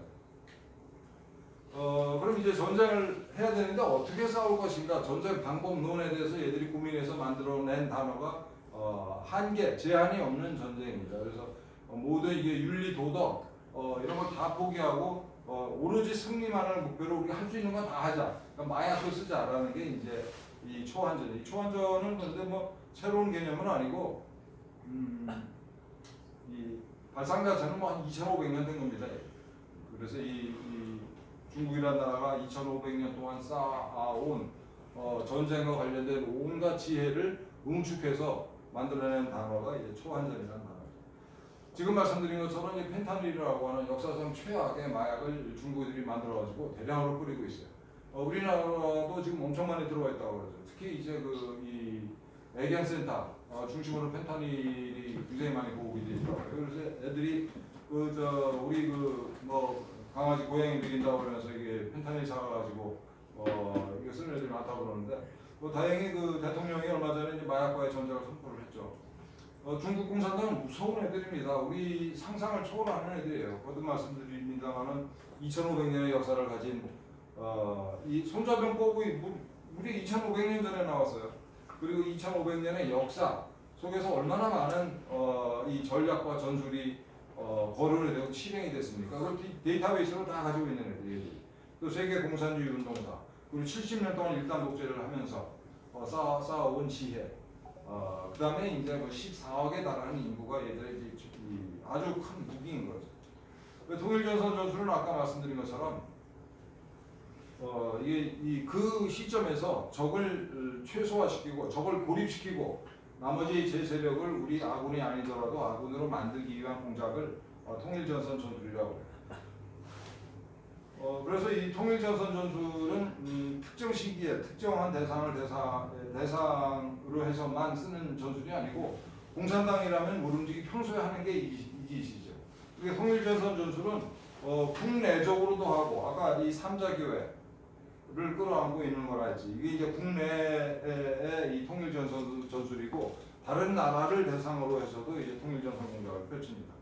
그래서 이 미국이 눈치를 챘어요. 이게 2020년 기사인데 이 시진핑이 미국을 전복하기 위해서 통일전선 공작을 펼치고 있다라는 기사가 뉴스위크에 아주 장문으로 실렸습니다. 이 기사 내용은 간단해요. 이 중국인이 가담한 조직은 전부 다 통전 조직이다라는 거예요. 통일전선 조직. 우리도 그렇습니다. 중국인들이 이 발을 걸치고 손을 대고 있는 모든 조직이 통일전선 조직이에요. 그래서 향후에랄지 아까 우리 대표님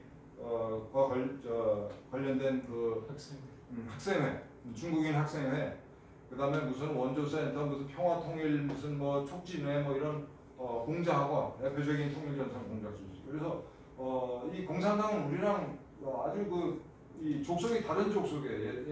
얘네들은 편집증적이다라는 표현이 어울릴 정도로 모든 일을 이렇게 공작적으로 하는 애들이죠.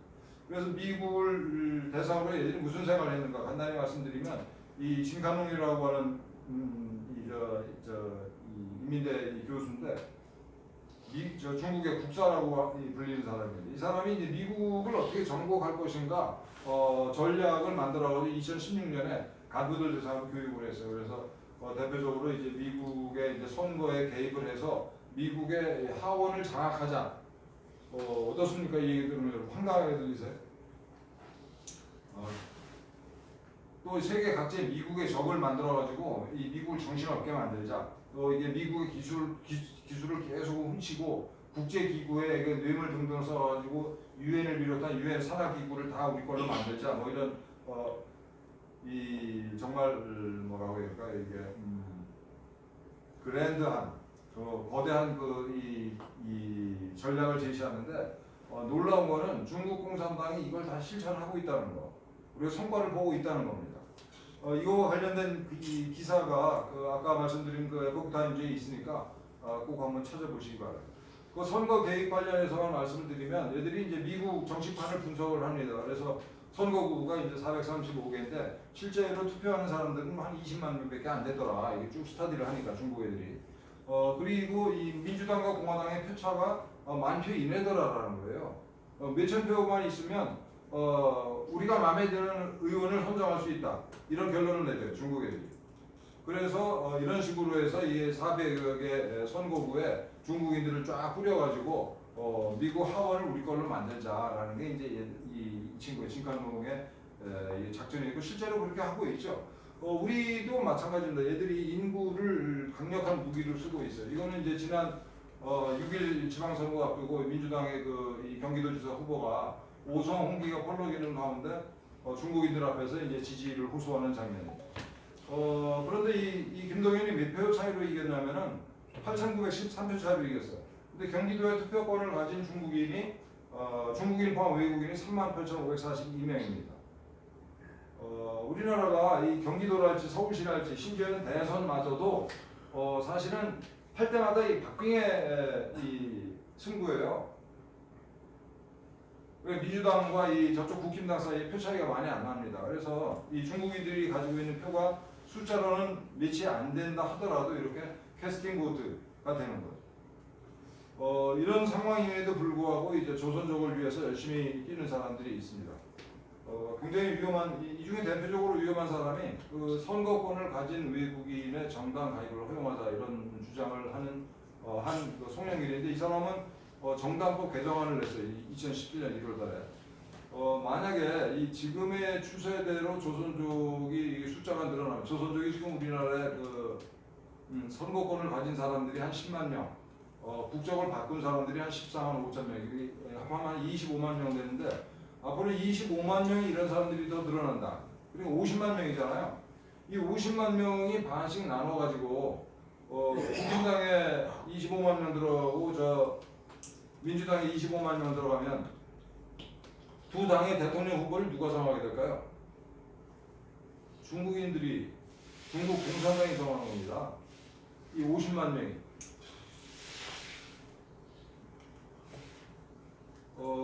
이들이 우리나라를 상대로 이 통일전선 공작을 정말 다양하게 펼치고 있어요. 그래서 이 한중 민간 교류와 우호 증진의 중심, 21세기 한중교류협회 등등이 다 통전 조직이죠. 반기문 씨 같은 경우에는 보어포럼의 이사장에 취임을 해요. 2018년도에. 보어포럼은 중국 공산당이 이 아시아 지역 여러 국가를 대상으로 이 통일전선 공작을 펼치기 위해서 만든 조직인데 여기 이사장을 맡았어요, 이 양반이. 물론 이 본인이 중국이랑 인연이 깊습니다. 이 사람이 반기문 대표가 반기문 이사장이 유엔 총장하면서 여러 번 중국이랑 왕래를 했고 또 남중국해 문제에서 이 남중국해는 이 공해상에 있는 이제 산호초에다가 중국 공산당이 이제 이 시멘트를 들이붓고 그걸 자기네 땅이라고 우기고 그 일대를 다 영해로 선언하는 이런 짓을 하는 가운데 유엔 총장 반기문 씨는 그걸 못 본 척했어요. 중립을 지켰다 이렇게 돼 있는데 저는 반기문 총장이 무슨 생각을 하시든 간에 중국 공산당 입장에서는 반 총장을 통일전선 공작의 대상으로 아주 잘 활용하고 있다 이렇게 보고 있습니다. 또 저 유명한 이게 저우이보 인민망 대표의 활약. 또 이 저우이보의 활약 덕분에 이제 저 강원도 춘천 홍천에 엄청난 차이나타운이 들어올 뻔했죠. 그걸 이제 우리 국민들이 눈치를 채고 막아냈는데 CJ 같은 경우에는 이 중국 사업 비중이 굉장히 높습니다. 20%가 높아요. 20% 이상이죠. 그리고 외교부 소관에 이제 한중 민간 경제 협력 포럼이라는 사단법인이 있어요. 이 사단법인의 정관을 봤더니만 이 정관에 이 협력 포럼의 이제 목적 사업 중에 하나가 그 차이나타운 건설 지원입니다. 외교부 소관의 사단법인. 조선구마사 방송 한 번 하고 이렇게 문을 닫았죠. 그런 이 조선구마사를 막아냈는데 그 비슷한 친중 드라마가 계속 제작이 되고 있어요. TVN에서 특히 많이 만들어지고 있는데 TVN 모 회사가 어딜까요? CJ. 이렇게 이 중국 드라마는 뭐 하루 24시간 5개 채널을 통해 가지고 24시간 동안 계속 나오고 이게 왜 중요하냐면은 이렇게 이걸 계속 들여다보면 부지불식간에 중국을 이웃으로 여기게 되는 거죠. 평범한 이웃. 걔들은 우리를 죽이려고 이게 칼을 숨기고 이렇게 째려보고 있는데 우리는 그 사람들을 평범한 이웃으로 보게 되는 거예요. 이런 드라마를 통해서. 얘네들이 이제 2020년 6월달에 가수 미라지, 수현, 이 BTS, 방탄소년단 등이 BLM이라고 미국의 그 모택동주의자들, 그러니까 중국 공산당의 사주를 받는 좌파 단체가 있어요. 블랙 라이브즈 매터. 흑인 인권 운동을 가장한 이제 중국 공산당 이 끈앞들인데 걔네들 지원 선언을 했어요. 2020년 6월달에. 이때 그 미국 대통령 선거를 앞두고 우리 연예인들을 동원을 해서 민주당 편을 들은 거죠. 반 트럼프 캠페인을 했습니다. 그 얘네들이 왜 이 짓을 했을까요? 우리 연예인들이. 이 당시에 그 중국 시장에서 돈을 많이 벌고 있었어요. 그 가수 비 같은 경우에는 6월달에 선언했는데 5월달에 중국산 그 화장품 브랜드 선거 이 브랜드 광고 모델 계약을 맺었고 BTS도 이 당시 중국에서 돈을 많이 벌고 있었어요. 게다가 얘네들의 소속사에 이제 중국 자본이 많이 들어가 있고.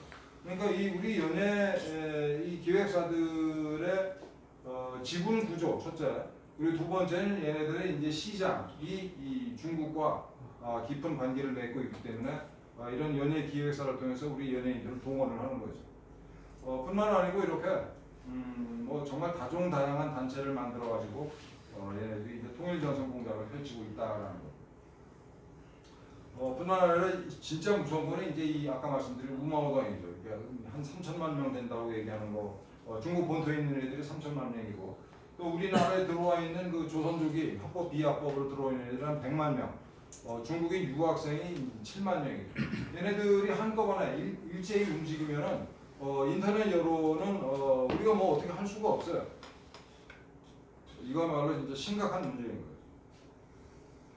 거예요. 그래서 이 중국 애들이 그 우리 인터넷 여론을 이제 주물럭거리는 흔적들은 뭐 여러 가지가 있습니다.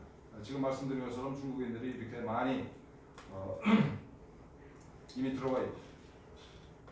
그래서 이거는 그 탐사보도 7이라고 하는 TV조선 방송에 나왔던 건데 TV조선 방송에 가면 이걸 찾을 수가 없어요. 이게 왜 그랬는지 이 방송통신위원회 징계를 받아가지고 이 방송이 없어졌습니다. 그런데 안튜브라고 있어요.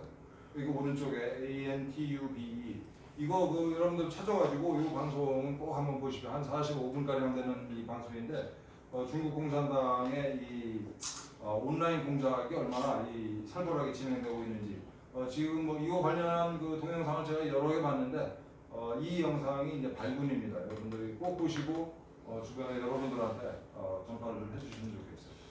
안튜브에서 탐사보도 7 103의 차이나 게이트 찾으시면 됩니다.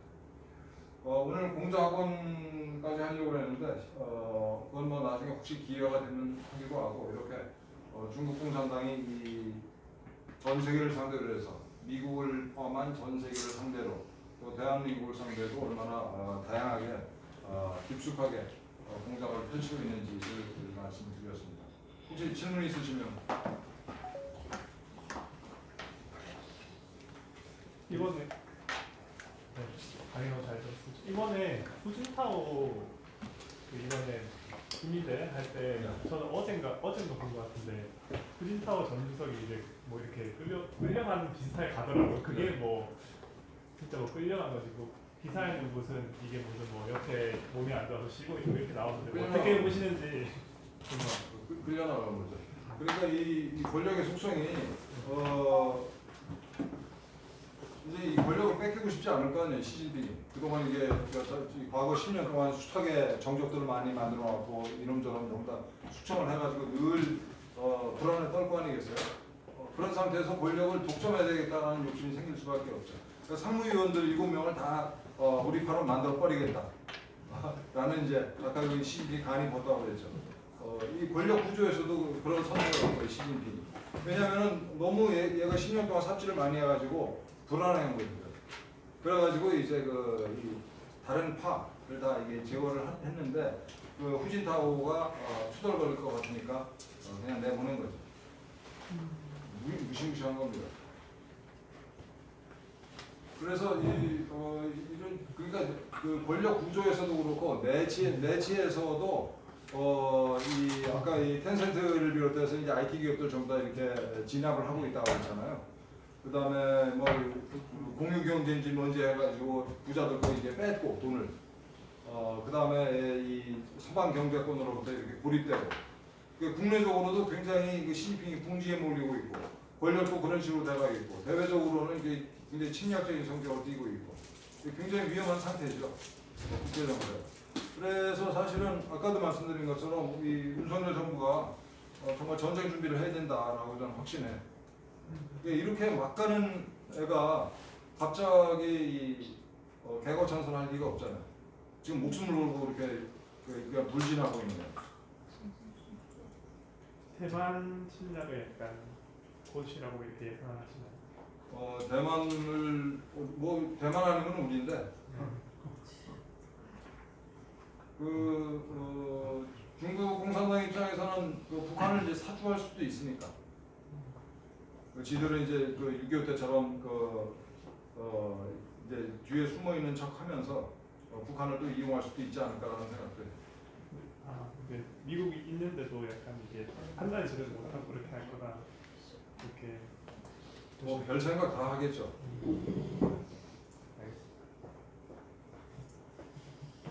질문하실 분 있으면 말씀해 저요. 주십시오. 아니 그 마이크. 이거 저 사진 안 나오죠? 예, 사진 안 나와요. 네. 저는요 항상 궁금한 게 있었거든요. 카카오톡이 중국에서 나온 거라 그러잖아요. 그러면 제가 그런 얘기 많이 들었거든요. 저희 정보가 우리 국내 정보가 다 중국으로 다 흘러갔다. 그런데 그 카카오톡으로 될 수 있는 한 개인 정보 같은 거는 보내지 말라. 이게 중국으로도 흐를 수 있다. 그 얘기를 들었거든요. 항상 그래서 제가 좀 신경이 쓰이고 그러거든요. 지금 여기는 이제 카카오 얘기는 안 나오는데 카카오에 이제 중국 자본이 엄청 들어가 있죠. 카카오의 여러 계열사에. 그래서 그런 걱정들을 많이 합니다. 카카오를 통해서 이제 우리 이제 한국인들의 그 정보가 이제 틱톡이라는 거 아시죠? 틱톡을 이게 미국에서 트럼프 대통령이 미국에서 사용을 금지하려고 그러다가 바이든 정부 들어와서 이제 그걸 다시 풀었는데 틱톡을 통해서 이 중국 애들이 수집하는 정보는 굉장히 사소한 것들이에요. 사소한 것들인데 이게 엄청나게 쌓이다 보면 이제 AI가 이게 분석을 하게 되고 그래서 예를 들어서 이게 제가 이제 사용자인데 공무원인데 몰래 도박을 하다가 엄청난 빚을 졌다라는 걸 이제 이 중국 애들이 간파를 한단 말이에요. 정보를 쭉 분석을 하다 보면. 그러면 이제 저한테 접근을 해보죠. 중국 공산당이. 도박비 갚아주고 정보를 빼돌린다. 이렇게 그걸 보고 뭐라고 그러나 그런 SNS랄지 이런 그런 것들이 굉장히 위험하죠. 그런데 아직까지 공식적으로 카카오를 통해서 정보가 나갔다 이런 얘기는 아직은 없는데 우리 정부에서 들여다봐야 된다 이렇게 생각합니다.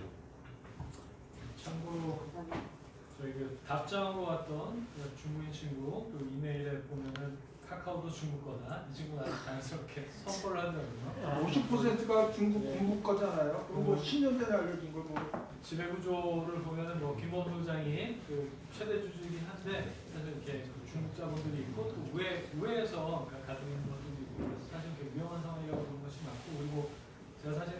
쪽이 있었습니다. 그 넥슨 검증이 있었는데 이게 내부 인원 몇 명만 이렇게 하면은 사실 이렇게 정보 빼기 너무 쉬워요. 너무 쉽습니다. 그래서 사실은 뭐 카카오톡뿐만 아니라 전반적으로 상당히 위험한 상황이다. 이렇게 보시면 되지 않을까 싶습니다. 예, 또 질문 있으시면은 말씀 주시면 감사하겠습니다. 오늘 공지하고는 안 하시나요?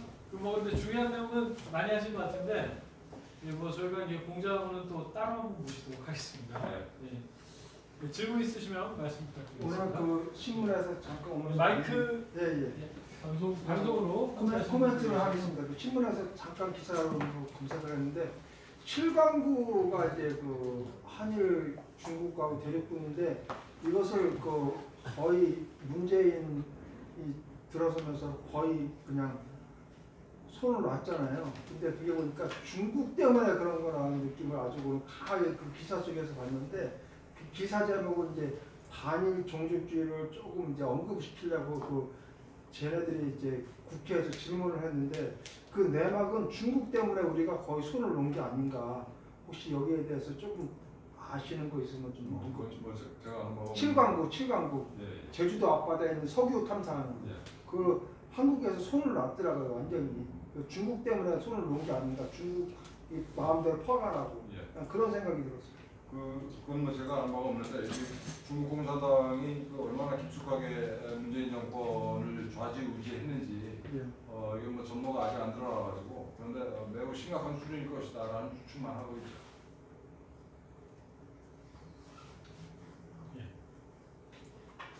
참고로 그 7광부 대륙부 저희 투스포럼에서도 강연을 하셨던 김서부 차관님 아시죠? 네. 김서부 차관님께서 그거 진행하시는 분이십니다. 예, 알고 넘어가시면 좋을 것 같아요. 방송이 있어요? 예? 방송. 아, 김서부 차관님.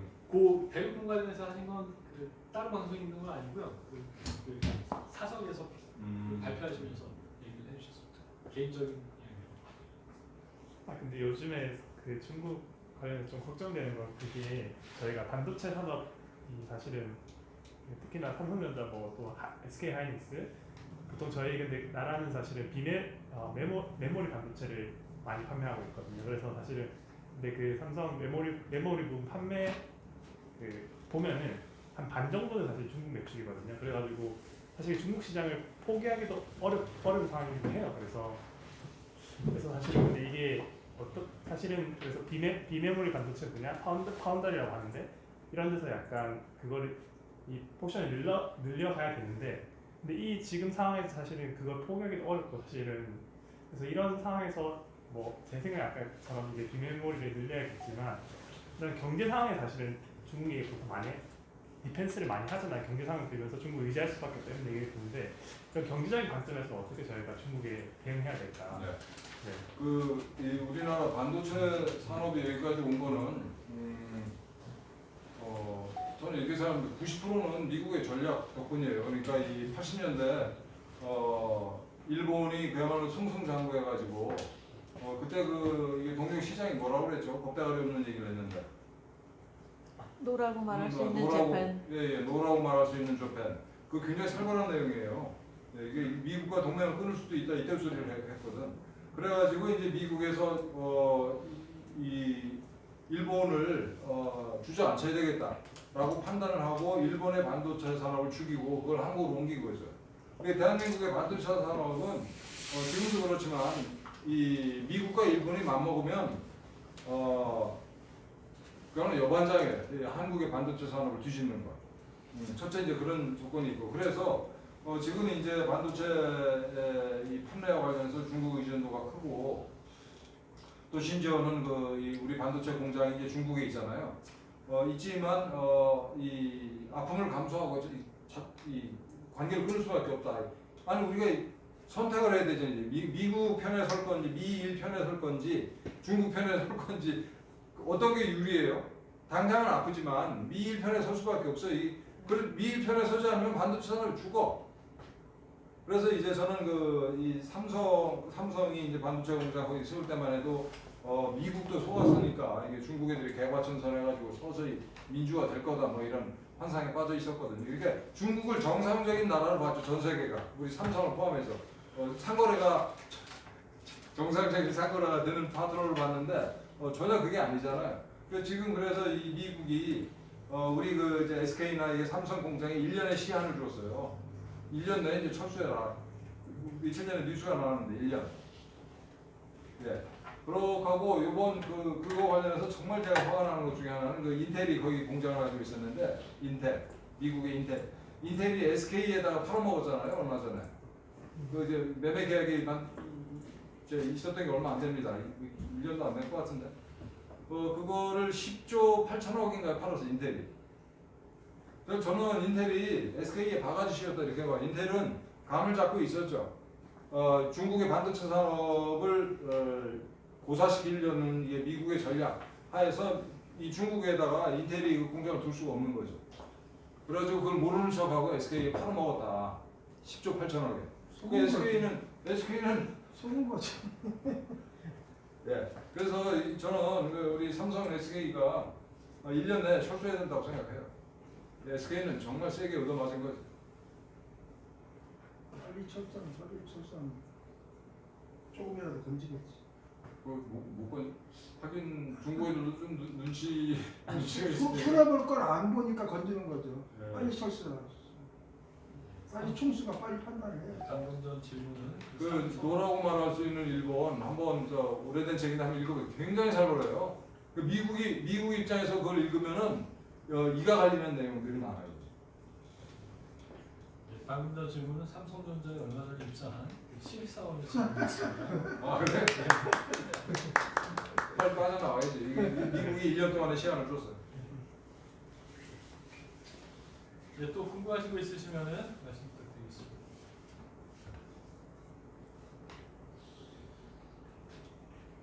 네, 오늘 그 공자학원에 대해서는 뭐 말씀을 못 드렸는데 나중에 기회가 되면은 2부 공자학원 이렇게 해서 한번 말씀드리도록 하겠습니다. 예, 그러면은 우선 훌륭한 강연이셨죠? 네.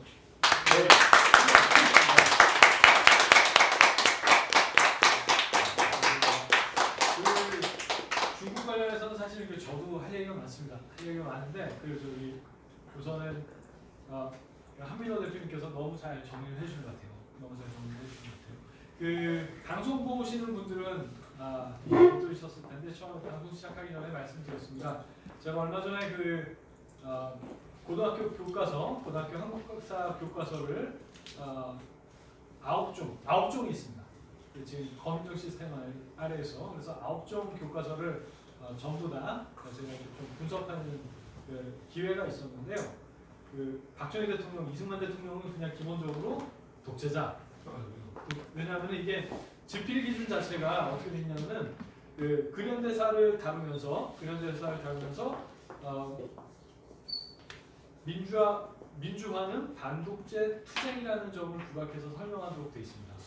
그러니까 반독재 투쟁은 그러면 그걸 강조를 하면은 이승만, 박정희는 독재자가 되는 거죠. 그런데 이게 또 문제가 뭐냐면은 하나 더 나가면요, 이거를 이승만, 박정희를 독재라고 하고 이거를 김일성 독재라고 등치시켜 버립니다. 물타기 하는 거예요. 물타기 하는 거예요. 이게 얼마나 무서운 건가? 한민호 부총님께서 대표님께서 아마도 아주 잘 아실 텐데 한국장님께서 이제 80년대 드라마틱한 서울대 운동권의 역사를 이렇게 몸으로 겪으셨으니까 80년대 중반 지나가면서 이게 서울대 운동권도 처음에는 이렇게 80년대 초반에 이렇게 피리 계열이 강했는데 그러니까 주사파의 잠식대입니다. 잠식되는데 주사파 진영에서 통일전선 전술, 오늘 얘기 나왔죠? 통일전선 전술의 수단으로 내세운 통일전선, 아름다운 가치 세 개가 있어요. 뭔지 아시나요? 혹시? 뭔지 아시나요? 동간이 알아? 우리 잘 모르겠습니다. 자민통. 이게 근데 북한의 통일전선 전술이기도 합니다. 자주, 민주, 통일. 자주, 민주, 통일. 누가 반대해요? 누가? 근데 자주를 얘기하면서 양키고고 민주를 얘기하면서 반독재 투쟁을 한다고 하면서 박정희, 이승만 독재 만들어버린 겁니다. 세 번째 통일 얘기하면서 북한이 하자는 통일 맹목적으로 따라가는 거예요. 이게 통일전선 전술이 진짜 무서워요. 저는 그 고등학교 교과서 집필기준 보면서 사실 소름이 돋았습니다. 왜냐하면은 자민통 그룹이 주장한 거 그대로 돼버린 거예요. 민주 얘기하면서 반독재 투쟁. 민주화는 반독재 투쟁이라는 점을 부각해서 설명하도록 돼 있는데 이게 그러니까 주사파 자민통 그룹이 또 북한이 얘기하는 통일전선 전술이 이미 교과서에 탑재돼 버린 겁니다. 지금 이런 상황인 거예요. 그래서 저도 사실 깜짝 놀랐는데 오늘은 근데 중국 이야기죠. 중국 이야기인데 반가운 게 있어요. 한 가지. 딱 한 가지 반가운 게. 저 교과서 보면서 사실 속이 부글부글했거든요. 부글부글했는데 이쪽으로 갈까요? 속이 부글부글했는데 동북공정에 대해서는 대부분의 교과서가 다르죠. 그래도 그거는 정말 감사했습니다. 그건 정말 다행이라는 생각이 들고 중국인 친구들, 중국 사람들은 조선족은 자기를 어느 나라 사람이라고 인식을 할까요? 중국. 이게 근데 90년대 말까지만 해도 2000년대 초까지만 해도 좀 달랐습니다. 자기를 조선인이라고 인식했어요. 한국을 사랑하시는 어떤 조선족에서 이제 귀화하신 한국인 분이죠. 말씀을 드렸는데 중국에 있는 조선족은 세 개의 아이덴티티가 있대요. 중국인, 북한 사람, 한국 사람. 이게 왔다 갔다 한다는 거예요. 근데 제가 기억해요. 제가 96년도에 서울대 딱 입학했을 때 유학생들이 그때 별로 없었습니다. 근데 중국인 유학생들이 있었어요. 중국인 유학생들이 조금 있었는데 90년대 초반하고 2000년대 초반에 왔던 중국인들까지만 하더라도 성격이 조금 달라요. 특히나 조선족 친구들은 이 한국 사람이라는 아이덴티티가 좀 있었어요. 그래가지고 중국하고 한국하고 축구 시작하자면 한국어를 했어요. 한국어를 했습니다. 90년대 말 2000년대 초까지만 해도. 근데 이게 2008년 올림픽, 북경올림픽 기점으로 해서 분위기가 확 달라져요. 그래서 요즘은 정말 안타까운데 중국 북경에서 사업하시는 분들 오늘 한 대표님께서 말씀 주셨지만 중국에서 돈 벌었다는 거는 뭘 의미하는 거죠? 중국 공산당에 뒷돈도 준다는 거죠. 그러니까 중국 공산당과 관시가 있어서 그걸로 돈 벌었다는 건데 한국 분들 중에 중국 가서 어쨌거나 사업하시는 분들 계시죠. 그럼 이분들도 영업을 하셔야 될 거 아니에요, 그렇죠? 영업을 하시면서 중국 고위직들 컨택하시고 그러면서 뭔가 선물을 줘야 되잖아요, 그렇죠? 가장 좋은 선물 중에 하나가 뭔지 아세요? 현금, 현금 말고, 돈 말고, 돈으로 받지 못하는 거. 금, 이런 거 말고. 자식이 공부를 잘 못해. 직장이 아니라 한국으로 유학시켜주는 거. 네, 한국 서울대. 보증서 가지고. 이러니까 서울대가 뭐합니까? 대한민국이 뭐합니까? 그렇게 서울대 들어온 애들이 서울대를 뭘 하겠어요? 서울에서 저 학력을 안 보고 봤어요. 이게 외국인 전형은요. 외국인 전형은 좀 다릅니다. 재량이 상당히 큽니다. 상당히 크고 제가 뭐 이런 말씀을 드린다고 해서 그 서울대 중국인 친구들 특히 또 조선족 친구들 스펙트럼이 상당히 다양합니다. 다 같지는 않아요. 다 같지는 않습니다. 그런데 이런 친구들이 있다는 걸 인식하고 있어야 되는 거죠. 그러니까 우리가 가까이 친구를 보는 게 사실은 되게 위험한 통일전선 전술이기도 하다는 걸 우리가 인지를 해야 됩니다. 한민호 대표님께서 드라마 말씀해 주셨잖아요. 드라마 보다 보면은 그냥 동화되는 거예요, 그렇죠? 근데 친한 친구로 이렇게 있다 보면은 그렇게 이렇게 동화가 되는 겁니다. 근데 아이덴티티가 사실은 이렇게 명확하게 서 있는 상황에서 그렇게 친구를 삼아야지 우리가 빨려 들어가지 않죠. 이게 제가 게임주 관련된 얘기를 했는데 이게요. 제가 말이 길어지는데 그러니까 5분 안에 마치겠습니다. 90년대 말만 하더라도 한국 게임, 온라인 게임이 한국이 앞섰어요. 한국이 앞섰습니다. 그러니까 그때만 하더라도 한국의 게임 개발자들 중국에서 모셔왔습니다. 모셔가고 그리고 뭐 거기서 아주 서비스 제대로 해주고 그리고 그 한국 게임 업체들 해외 사업 팀 본부 중국 가면 아주 대접 엄청 잘 받았어요. 엄청 잘 받았습니다. 그런데 이게 2000년대 중반 넘어가면서 분위기가 조금 바뀌어요. 분위기가 조금 바뀌면서 2010년도쯤 넘어가면서는 별로 반기지 않습니다. 한국 회사들이 돈 내서 출장을 하는데요. 그때부터는 그리고 2014년, 15년 기점으로 해가지고는 더 이상 한국에 배울 건 없다는 분위기.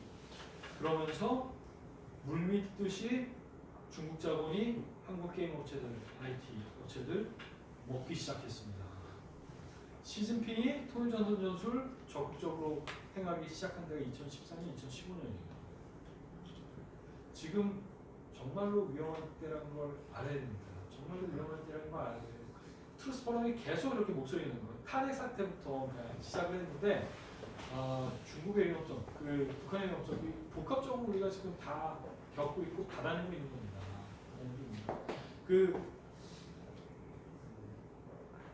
한민호 대표님께서 말씀 다 해주셨는데 근데 부가적으로 간단하게 설명드리면 여러분들 2013년 아니 14년 혹시 인터뷰라는 영화 아시나요? 인터뷰?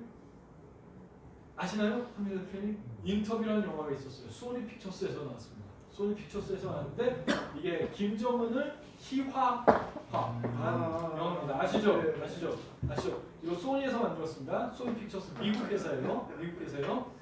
북한에서 이거 해킹했어요. 북한이 내가 했다고는 안 하죠. 근데 나중에 미국에서 조사를 해보니까 이게 북한 지문이 나와 있는 거예요. 미국은 가만히 있을까요? 사이버 공격은 어떤 면에서 정말 초안전입니다. 이미 왜냐하면은 국제법상 간첩 행위는 국가 정보 활동으로서 합법이에요. 능력이 있으면 그냥 해야 되는 겁니다. 사실은 능력이 있으면 해야 되는 거예요. 그러다 보니까 할 수 있는 거 최대한 하는 게 당연한 거죠. 미국은 가만히 있지 못하죠. 그런데 자기가 했다고 얘기는 안 해요. 얘기는 안 하는데 얘기를 할 수가 없죠. 근데 어떤 일이 있었냐? 2014년도 12월에 북한의 모든 전산망이 일주일 동안 마비된 적이 있습니다.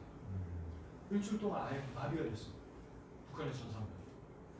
그런데 제가 말씀드리고 싶은 거는 그 일주일 동안 대한민국의 포털 사이트, 네이버 다음, 카페, 댓글 깨끗했습니다.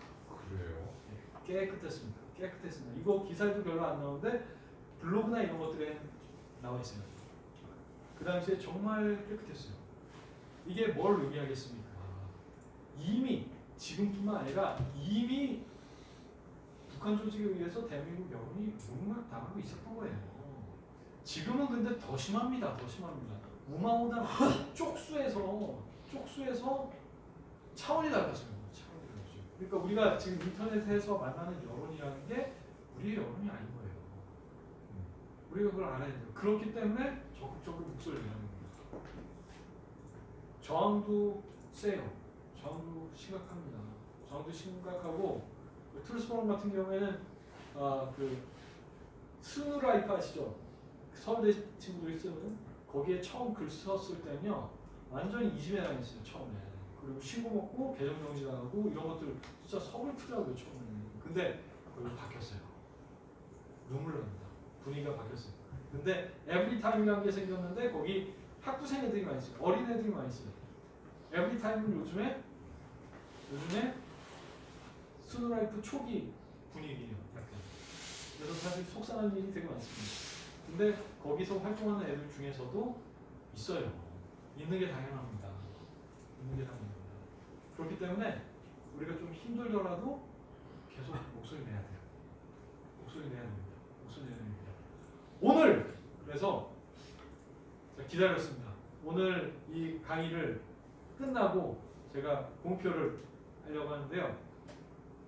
서울대 시진핑 자료실 없어져야 되겠죠? 그렇죠? 크루스포럼에서 서울대인 그리고 국민 서명 진행하도록 하겠습니다.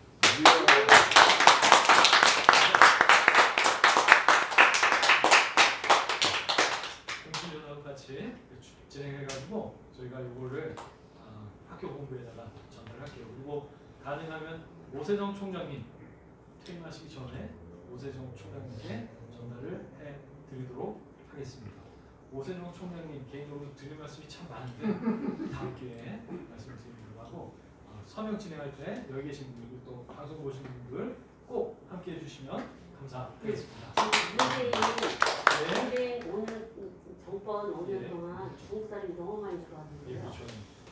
한국 토지랑 부동산 있잖아요. 예. 중국 사람이 60%를 지금 건물을 토지랑 건물을 다 사들였대요. 그리고 서울대는 이 중국이랑 연결이 돼서 많은 사람들이 서울대를 탐탁치 않게 보는 사람이 많죠. 이게 몇 %일지는 모르겠는데 그 중국인 친구들이 보니까 제가 정확하게 기억은 없는데 한국에서 아파트를 사잖아요. 그럼 중국은행에서 대출이 나와요. 그러니까 한국의 은행에서 또 대출을 받습니다. 이중으로 대출받는 거예요? 뭐 그래가지고 집 사기가 엄청 쉬운 거예요. 그렇게 해서 집산 친구들이 생각보다 있더라고요. 그래서 하여튼 지금 대한민국 상황이 이렇다는 거 우리가 알아야 돼요. 그래서 황민호 대표님이 하시는 일 얼마나 귀하세요, 그렇죠? 큰 박수 부탁드립니다. 네, 그리고 방송으로 함께 해주신 분들 제가 조남만 올려드리겠습니다. 성공투자, 청군선창, 혀곡국이네요. 김영명님 감사드립니다. 이서윤님 감사드립니다. 테레사민 선생님 항상 감사드립니다.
코리아 시청자 여러분, 대한민국 국민 여러분, 오늘 우리 한민호 국장님을 모시고 대한민국의 존립을 위협하는 중국 공산당의 존재에 대해서 오늘 좋은 이렇게 강연을 하게 되었습니다, 여러분. 그러면은 방송 여기서 종료하겠습니다. 함께 해주셔서 대단히 감사합니다. 정훈님도 오세요. 여기 기자님한테 부탁드립니다. 제가 어서 오세요. 하나. 편한 대로 하세요. 네 찍어드릴게요. 이거 뉴스타운에서 오셨고 나우코리아 나우코리아에서 예, 또 찍으셨습니다. 그리고 여기는 저희 트루스홀에서 영상으로 공부하고 계신 그 최종 대단히 감사합니다. 방송 종료하겠습니다. 여러분 구독 신청 많이 해주시고 좋아요 많이 해주십시오. 여러분 네 여러분 사랑해요. 감사합니다.